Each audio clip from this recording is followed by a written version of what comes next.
tavern where our story begins, with a band of misfits and their original sins. Got a map in my pocket and a sword on my hip. Let me tell you about this adventurous trip. There's Hobbs, the bold, a tabaxi rogue, and a row, and the druid's friend to every toad. Thorn the baker, who's totally not a warlock, and Echo Fire's punches make zombies drop. Doctors versus Dungeons, where fantasy reigns. Doctors versus Dungeons, break those chains.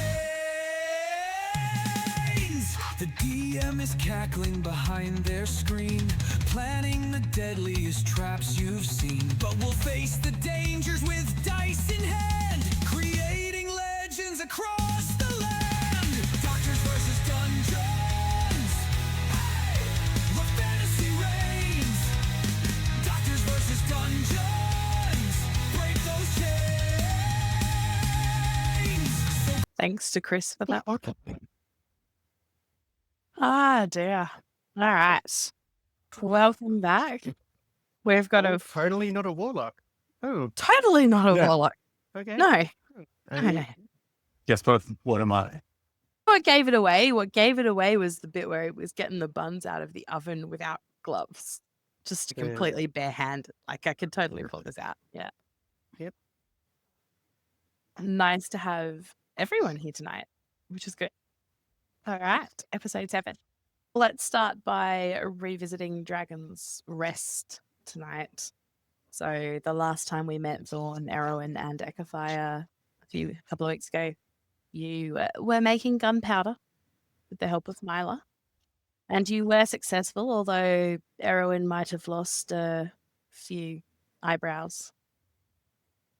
Now, for different reasons, you're each fascinated by that fungal octopus monster that Tarek has described as preventing his access to the once friendly Myconids. And although you have agreed to help Renara by investigating the wreck of the Compass Rose, you've decided that heading to the Seagrow Caves is first on your list of priorities. You have packaged up your gunpowder. You have thanked Tarek for 2 potions of healing that he's given you to take with you, which you guys can decide who adds what to their packs. I don't really. I'm a little bit phobic now of taking any kind of food or drink from my baker friend because there's been some mishaps. It was Tarek, not Thorn. Okay.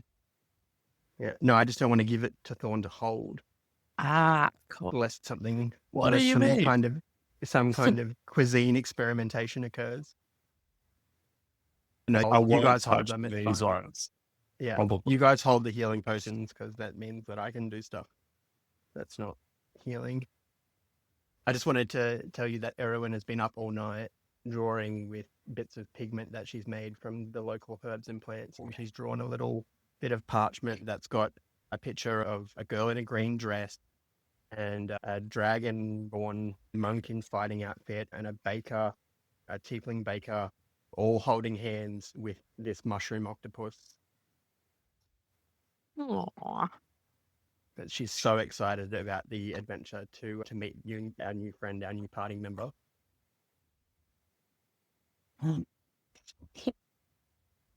I hope she's not disappointed. She doesn't Ah, seem you like did- the type to be disappointed. It'll be fine. You did Animals are talk- our friend. Oh, yeah, sure. You did talk to Tarek about your options for how to get to where you're going. And he did give you both a sea-based option, which is his usual preferred route, or an overland route. And you guys decided that swimming was not quite your preferred potential. And so you said you would take an overland route. Tarek hands you a map that is poorly detailed, mostly just the outline of the island itself, not dissimilar to what you actually see on your screens. But basically, he's marked where you guys are at Dragon's Rest, and that's your blue circle. And he's marked where you need to go, to Seagrow Caves, which is your green cross.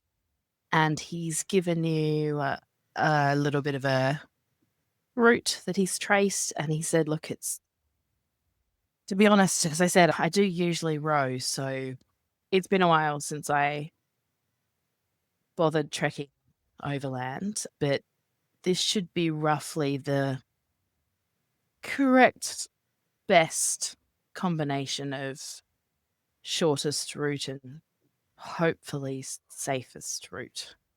I would advise you to be, what's that thing we used to say? Alert, not alarmed. Just, you'll probably be fine, but just be careful out there, okay?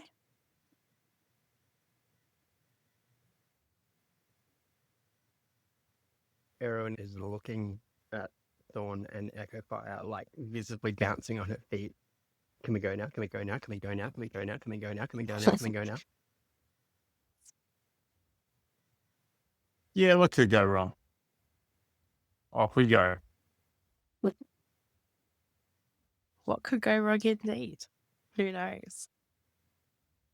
And so if we look back at how the morning had gone and the time that this has taken, you're probably setting out just before midday. I think the goal was to get there at low tide, which I think we decided was high tide was midnight, Yes. because I feel like Hobbs crashed at midnight or around midnight and it was high tide. So 6 would be low, 12 would be high. Does that sound right? Yes. Which is unfortunate. So it would be so noon, it's low tide now, having set off at about noon. Yeah, sure. But it's going It to was take 6 a couple hours. hours to And- get there. So this is a roughly 7-mile trip, you've been told, and that it should take about 2.5 hours. Okay. That'll be right in the middle of where the tide should be. It should still be low tide when you get there, assuming you get there on time. Should we make haste then? Aaron briefly looks at Thorn, who has largely been conjuring fire and fire-related things and looks red externally. Is water okay for you? Can you? That's not like you can get wet. That's okay. Yeah. We can make some really nice salt bread with the water that's surrounding us. But no, it shouldn't be a problem. Okay. We need water to bake. Okay. Erwin whistles, which Sean can't do, but Erwin whistles and the owl with the purple feather appears, and they put their heads together briefly, and then the owl flips off, and I'm going to send Luna 99 feet ahead of where we are on the path to where we're going. Very specific. Yeah, it's almost like I know that my telepathic link with her expires at 100 feet. So Sorry, don't you 99 dare. ideas. Don't you dare take that one step. Metagaming owl. Just a tiny bit. So you guys set out in the middle of the day. It's fairly easy to follow the instructions and combined with the map that you've been given by Tarek. The map was rudimentary, but he did give you some instructions such as landmarks to look out for and things like that. And you can tell that enough people it's not like there's actual roads, but enough people have walked in these areas that there are tracks that you can follow and find your way along. And you're probably about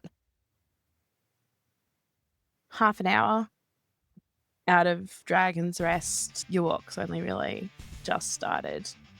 And you feel something. At first, the tremor is subtle, just a faint shiver beneath your feet, almost like the distant roll of thunder, but in the earth's depths.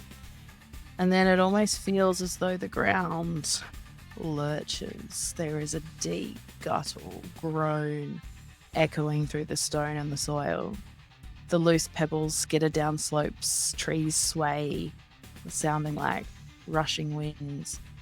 And then for a breathless moment, it feels to you as though the island is waking. And then stillness. Not just the absence of the shaking now, but something deeper. The air, which you might realize had once felt heavy with something unspoken, now feels clearer, like the sky after a storm.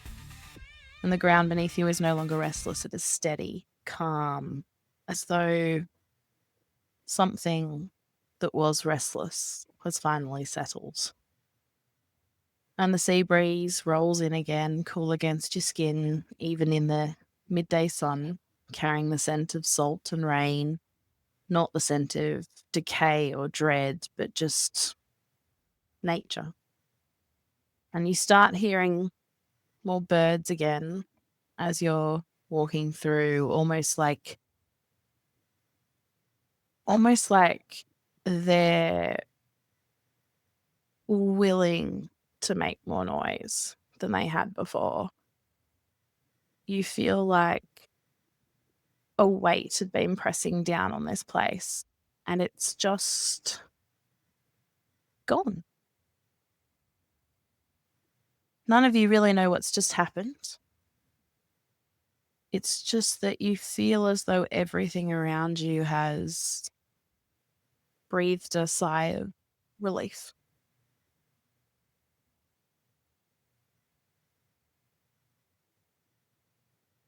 Did anybody else feel that? Oh yeah, yeah. That's just the island waking up.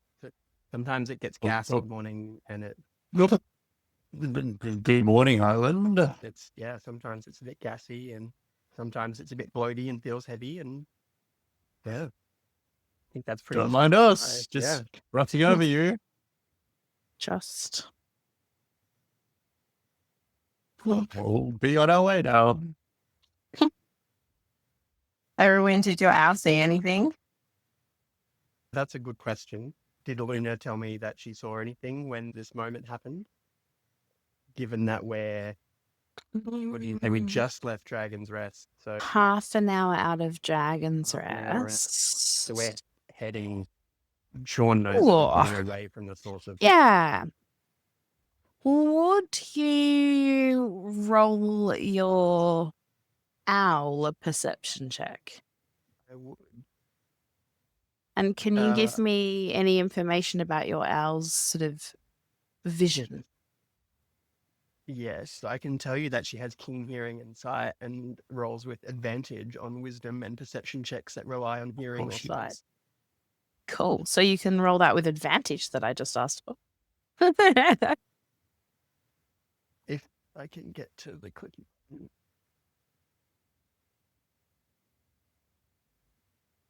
And again, Very nice. Even nicer. Remind me, please, how does Luna actually communicate with you? telepathic communication out to 100 feet. Or I can choose to see through her eyes and ears, but I can't. I then become blinded deaf. And so telepathic in the sense of she's talking to you, or telepathic in the sense of just Telepathic you're in the sense getting that feelings? it's a shared understanding. I don't think it's a specific language, although I'd have to actually check. I think she understands me and I understand what she's sending back, but I don't think that she speaks common, Cool. although I'm working on that. The information that you received from her, most of it correlates with what you guys have already witnessed yourselves on the ground, which is obviously a tremor of the earth, shaking of the trees, the loud rumble, rocks skittering down hillsides. Most of this is just exactly as you've witnessed it yourself, just in a different location. Although there is a sense over to the northwest a bit of a thick mist at the time of the tremor. And it's in the distance out over the seas. But as the tremor settles and you all breathe that sigh of relief and feel as though there is peace around you, the mist is gone.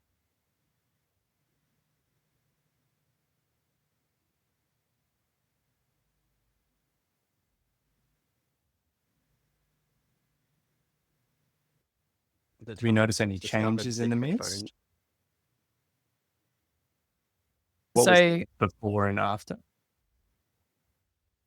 only Luna is aware of the mist. It would definitely not be Okay. something that would be noticed by the rest of you.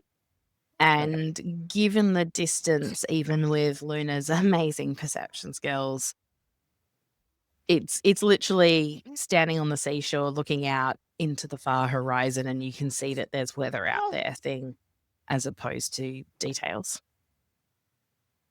So Erwin would vaguely communicate that, and vaguely, both in terms of details and by her choice of language, communicate to the others that I think what happened was out behind us at sea, and doesn't seem like there's anything bad coming.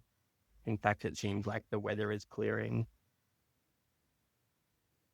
Seems like a good omen for us to, obviously the gods of nature and wild want us to go and meet our new octopus friend. Good, good. And so presumably at this point, the three of you continue on your path. And we'll leave you on your journey for a moment and head back to Hob. Definitely no signs from my owl that, and this is Erwin talking to the group, definitely no sign from my owl that there was a shipwreck or a tabaxi in distress. No signs at all. But back to Hobbs. And we may need a small revisit from Captain Jewel and Zenyan at some point here, but we'll see how we go. Hobbs, you've had quite the adventure yourself, obviously. Getting that ship turned around, finding it in a storm, wrecked after the Harpies' lure caused them to lose control. But you joined forces with the only two other survivors of the ship, Captain Jewel and Zenyan, the deckhand / first mate. And you obviously hadn't heard at all of the Compass Rose until you found yourself wrecked beside that wreck. But your seafaring friends had heard of it. The three of you did agree to journey towards Dragon's Rest, but you did decide to first investigate the older wreck for supplies. Unfortunately, that ship did contain zombies, and you've now tasted undead fortitude for the first time. And your new friends lowered you through holes down into the hold to retrieve things from the captain's chest, and you quite narrowly avoided another enemy in that compartment. And then, ready to leave that risky ship behind, you were once again confronted by the Harpy. Only what's more, this time, there was another one. The future seemed quite uncertain for a moment then when all three of you managed to be charmed by Harpy song. But apparently you were all a bit wiser than you might have first appeared and were able to shake off those effects and continue fighting. And in a moment of brilliance, the captain offered the second harpy treasure in return for defeating the original harpy. And so that's a couple of problems down, 2 harpies gone. And you set off in the direction of Dragon's Rest, making it 1 or 2 sandbars across so that the 3 of you felt comfortable that you were far enough away. And you stopped to open those goodies from the ship and discovered the record of a curse invoked in the prayers of a dying sailor. And you cast her little amulet token into the fire, which was enough to destroy it, causing what felt like an earthquake and a mist that left no traces of the compass rose behind. And you also felt some peace. And just headed towards lunchtime that day, you guys had sat down on the edge of a sandbar waiting for that tide to turn a little bit so that you could hop across to the next sandbar. And you basically get to low tide, make it across a little bit further. Every time you get a bit further, work out where you're headed, the tide starts to turn, and it's probably getting to probably about 3 o'clock in the afternoon. So we're at the point where the tide's actually turning again. And a wooden rowboat approaches the sandbar that the 3 of you are on. And the wooden rowboat contains 2 kobolds and a human woman. Do they look like they're spoiling for a fight? Are weapons drawn or anything like that? Do they look alive? They look alive. Glorious. In the proper sense of the term, not even just undead. The 2 kobolds are manning the oars, 1 on each side, and not doing a particularly wonderful job of rowing in unison, and yet they are still somehow managing to propel the little rowboat forward. The human appears to be tired and is just sitting there letting them do what they're doing. One of them spots you, drops an oar, and starts jumping up and down beside the boat saying, "There, they must be survivors over there."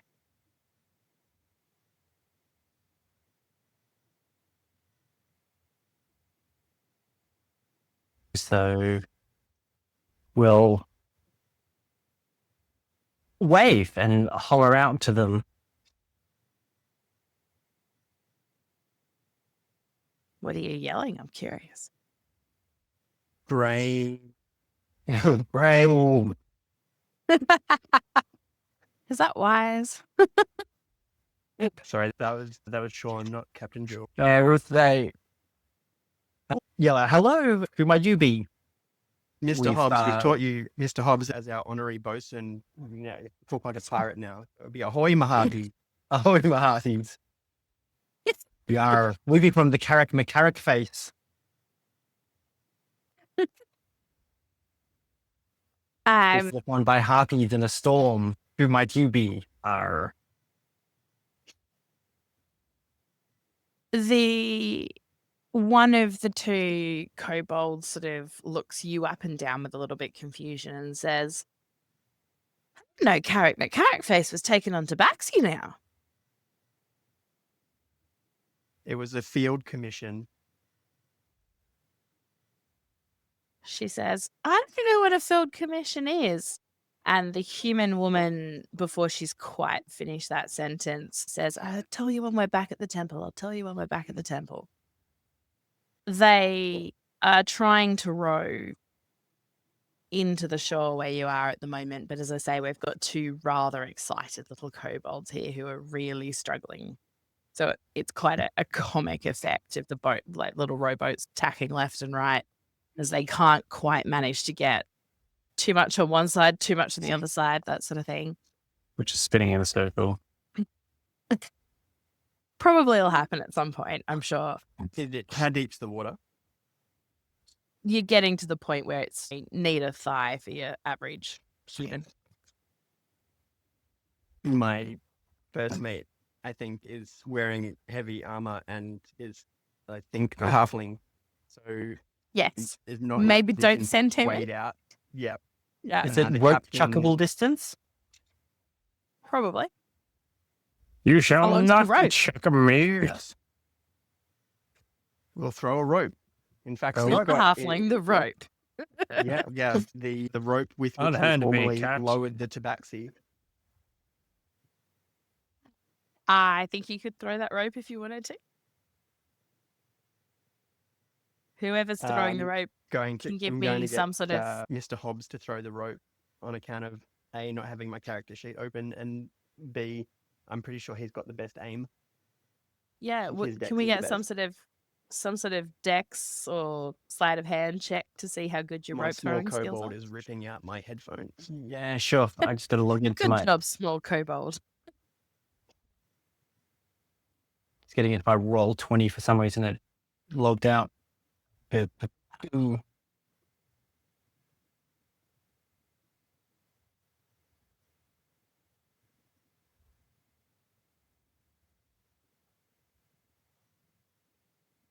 Oh man, it's slow today.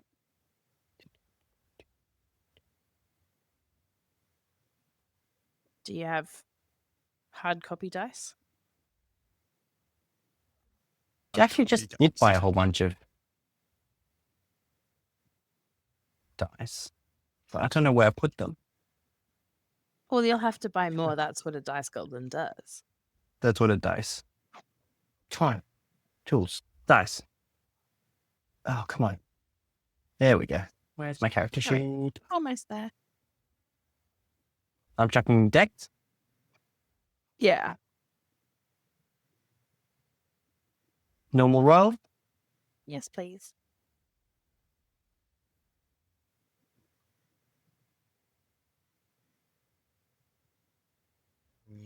Hey. Okay, now that was only one person's dex, though. I need to find out the dex of Cobalt on a ship. Give me a second. Lucky. You get it first go. A very successful chuck of rope and a very successful little kobold grab at the rope, and you can help pull them in. Caught a cobalt. Congratulations, you've caught your first kobold. Yeah. Don't tell Thorn. So Let me at him. once you guys help pull the little rowboat up onto the sand, the kobolds are out immediately, really quickly, and they give you that sort of typical welcome from them in the sense of both of them are talking, and it's very fast, and neither of them shutting up. Who are you, and what happened, and what boat were you on, and can I touch your fur?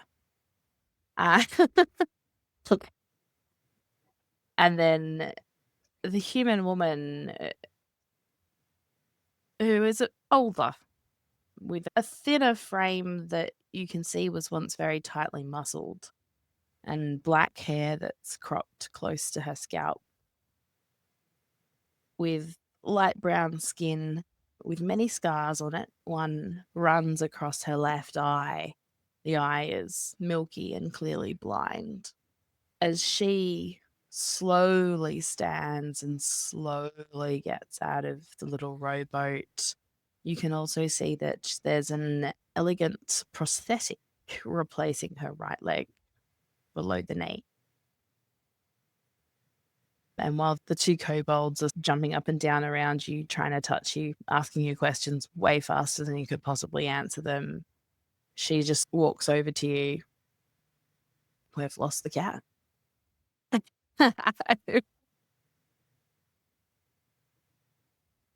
We've lost the cat. Okay, got the cat back. Yes.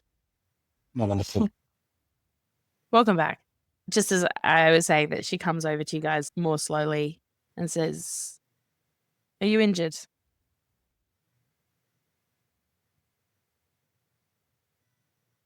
I'm doing okay. I think I'm probably the most poorly, the captain said. And I think my first mate has some injuries as well. Sadly, none of the other crew survived. She dips her head slightly as you mention the comment about the other crew not surviving and says, "I'm sorry." And then she reaches into her pouch and pulls out a few potions of healing and starts to hand them to you. And she says, "These are from Rihanna. She felt that there must be survivors. Let's patch you up a little here and Thank you. we'll get you back to Wise. Dragon's Rest." Wise as always. "You know her. She'll be happy to see you again." We trade sometimes on the dock. I guess I'm pretty sure the captain would know her. I think the captain would. I think this human doesn't know you and you don't know her, but yes, you would probably know Renara.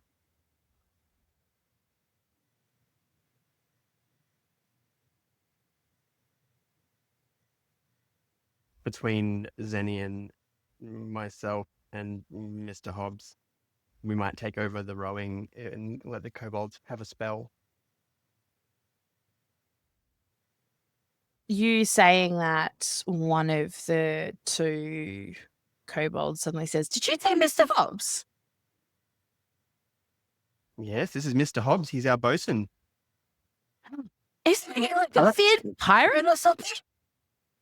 He's a pirate. He Hobbs did. the pirate. They were play- telling me about Hobbs the Play pirate. A Merrow and 2 zombies and 2 harpies. So yeah, he's pretty renowned. Oh, Hobbs the pirate is real. I wasn't sure. Now I really need to touch your fur.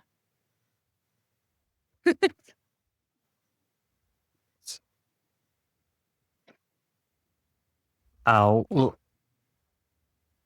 swoosh my tail over guardedly.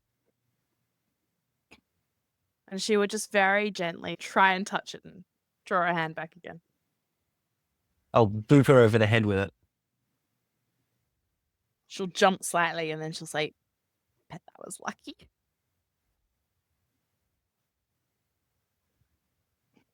It's a pleasure to meet you. And thank you for coming to find us. Thank you for doing whatever it is that you did. I have got no idea what it is, but Runara says you guys have done something. She said it's important.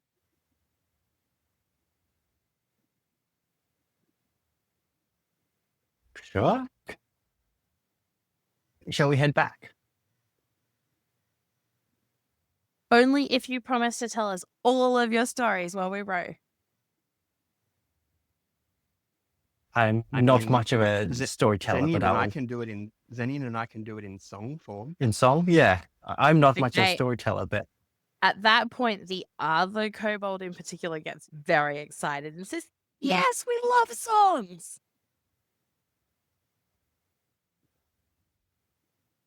we're in for a song then. They crept in a wreck where the silence was thick, with death in their eyes and treasure to pick. Hobbs snatched up some pink elven and fire to the harpy's nest. They didn't take heed. Oh, Hobbs the bold with claws so keen, quick from a drawer, but slow to be Kobolds are seen. like laughing. Millie's flew, then feasted with glee and slept through the port back out to sea. 2 harpies descended, all feathers and rage, their songs full of magic, their talons engaged. He staggered, enchanted, but snapped back to fight, then turned them on each other and said,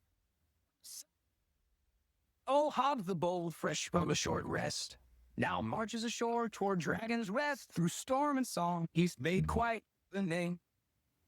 The furry rolled with a grin and a gift for the flame.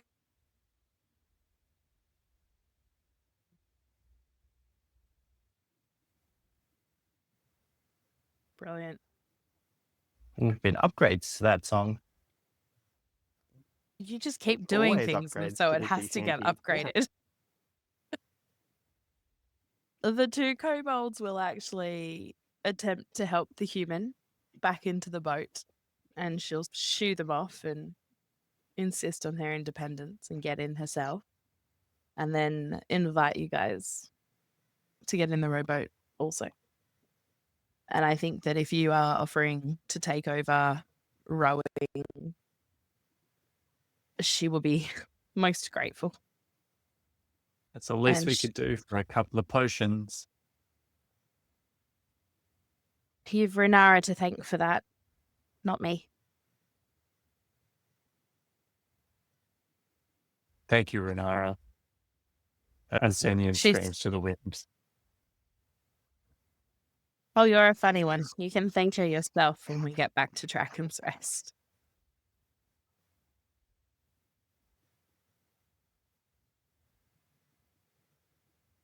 I kind of want to ask you guys what you did out there, but I know that she'll ask you when we get back, and you do look tired. You probably don't want to be telling your stories twice. After facing some harpies and some zombies, Zenian looks pretty shaken and pretty keen to just get out of there.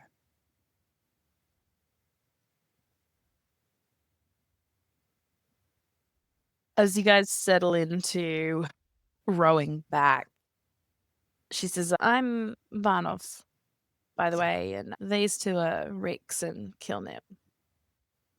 You're one of how many?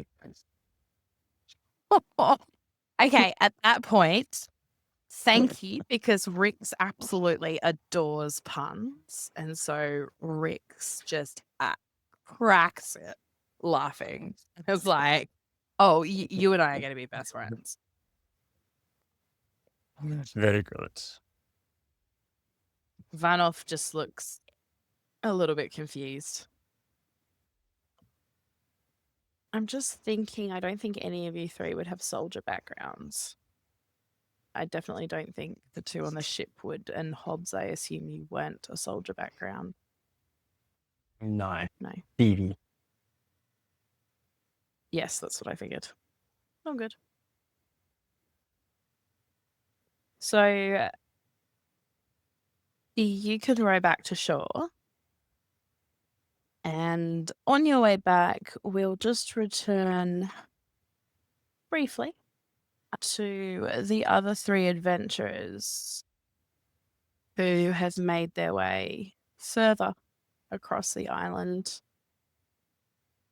Who at this point, just let me bring my map back up, probably quite a bit further than they were before.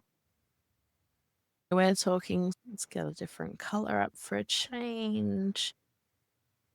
Probably made it actually down to about where I'm putting this little pink cross. You've done quite well.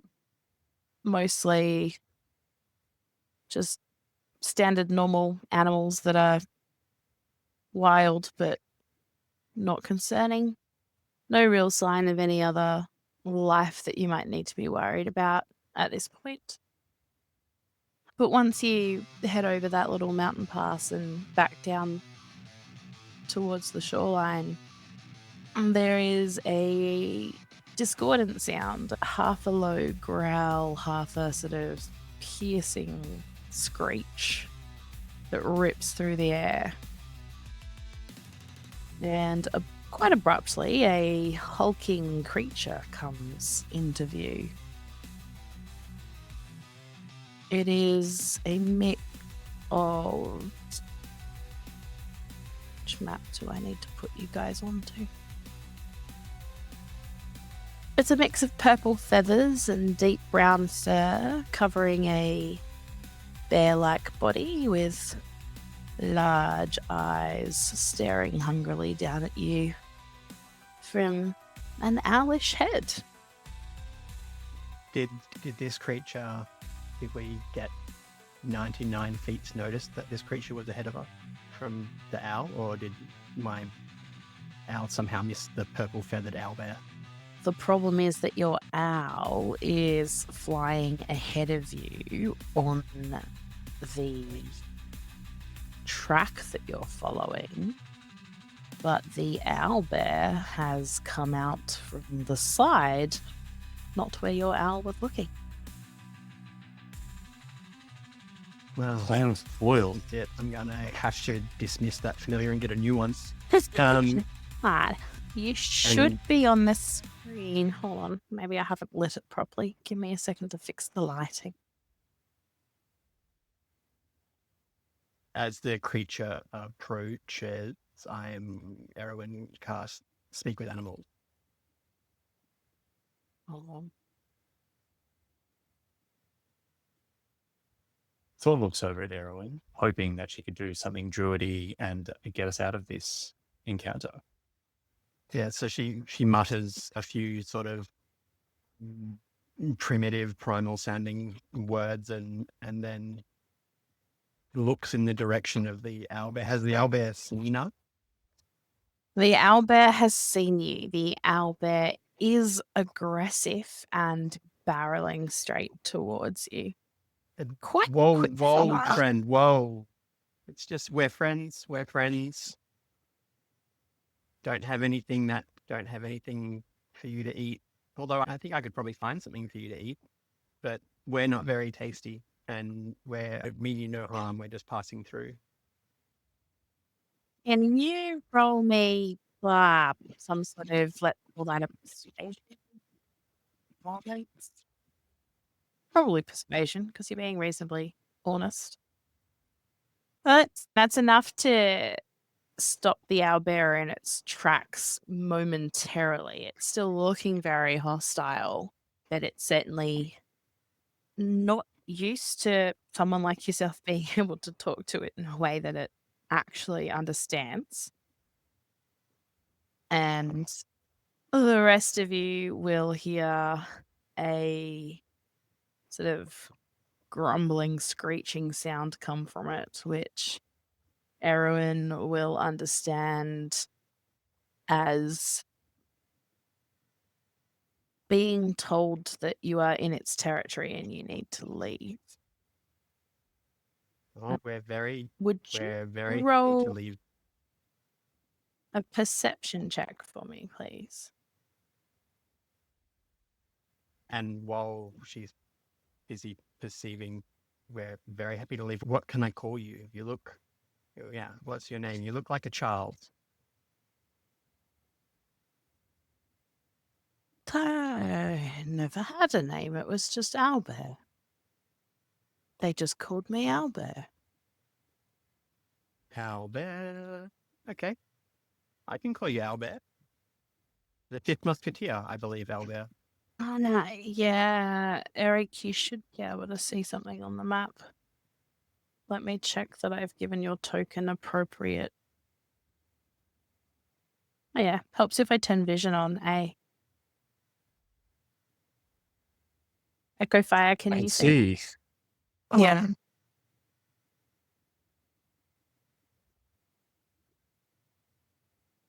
At the same time, Erwin's going to just telepathically communicate to Luna that we've hit a hiccup. There's an owlbear. And if Luna could just do a wide loop around us and make sure that there's nothing else creeping up on us while we're stopped or no signs of a trap or an ambush.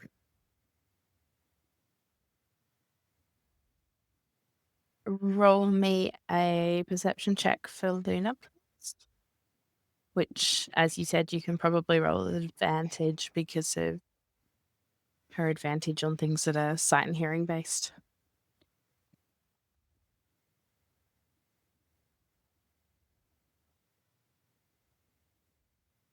Luna is quite confident that she can't see anything that appears ambushy or trappy, and there are no other large or dangerous looking creatures in this area. And the owlbear sort of is growling at you. So it's hostile still. It's confused and it's no longer really coming at you, but it is moved onto the path and it's now blocking your way, and it's saying you need to get out of my territory. Can we're just passing through? We're not going to stop. Can we go straight and we'll point in the direction that we want to go? And we're going to the caves to see the mushroom people and the octopus. The octopus might hang, and everyone will at this point offer. Don't He's know. just got a couple Hank. of good berries. Got a couple of good Hank- berries. And who- can I who's interest you Hank? in some good berries? Oh, I've heard Hank. Hank wasn't in the He's troop. octopus. Yeah. Hank wasn't in the troop. Yeah, he's apparently there's a new octopus friend down in the cave. I don't have friends. Would you like to have friends? I'd like to be I left could be your alone. friend. I'd like to be left alone. You're in my Well, space. we can go. Can I interest you in a good berry? Is it a good berry? It's delicious. Have you had one before? No, but my preference is to be carnivorous. You never know. Meat is murder. You could try this. And Erwin is going to very confidently put out her hand towards the snarling, aggressive owlbear with a good berry.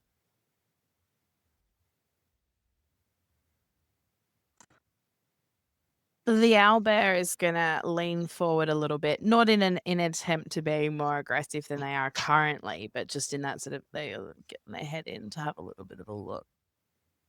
And they reach in slightly and then peck it out of your hand.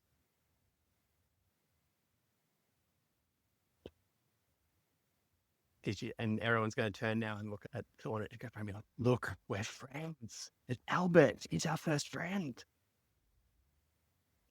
Just looks on very confused, not really sure what's happening.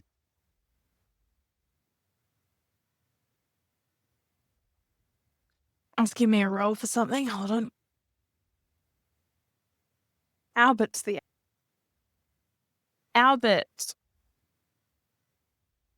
Thank you for naming the Albert. Albert looks at you quizzically and says, I've never been able to trust folks like you. That berry Have you ever tastes met good. folks like me? I've never met folks like me. And he sort of gestures at the group of you and says, Oh, them, yeah, but they're nice. You.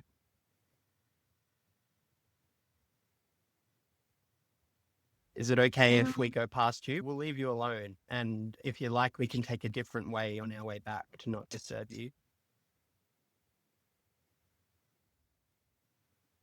Maybe you could bring me more berries on your way back. I will bring you as many as I can carry, which is 8. Our bears Because can't that's how count. many. Yeah. He slowly backs off the path and just doesn't actually turn around and walk away from you, but he just backs off the path. And completely oblivious to the danger that she and her friends are in. Erwin's, bye, Albert.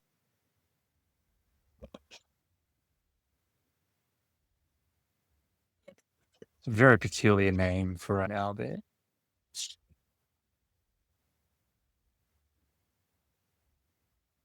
Okay. That's actually where we're going to leave it for tonight, because we did say we were going to have a short one. But I've got to share with you before we do it, because the encounter with the owlbear is actually one of the suggested encounters in the campaign. And I remember, I looked at it and the first thing I thought was just like, I can guarantee there's not going to be combat here. The druid's going to fuck that up. And I wasn't entirely sure what you were going to do, but I was like, because part of me was like, don't put it in at all because it's just not going to go as planned. But then I was like, I know it won't be combat, but let's just find out what happens. I love that. By the end of the campaign, the party is going to include an owlbear, 4 kobolds, a friendly zombie, and an octopus. Is it in Baldur's Gate where you can like drop the owlbear on people and instantly kill them? Oh, drop bears. Drop our bears. Yeah. I love that. I'm obviously not far Oh, enough through yet. Sorry. Haven't found that one. I think they might have patched it. Ah, disappointing. All right. So, as I said, we agreed to keep tonight fairly short and sweet. So, we'll Nice. be able to pick up next time with Hobbs arriving back at Dragon's Rest. And we will get the other 3 down by the shoreline, ready to work out if it's cave time. Nice. Is any chance that they just row past us as we're going into the cave? That'd be nice. Who rose past you? Sorry. Hobbs and the captain and So I thought of if there was a way to they make have that to go work. the wrong way around the island. That's the problem. The problem is they know where they're going. Yep, They've got bad. some plans. We'll see what happens. We'll see how many ways you can ruin the plans I make. That's fine.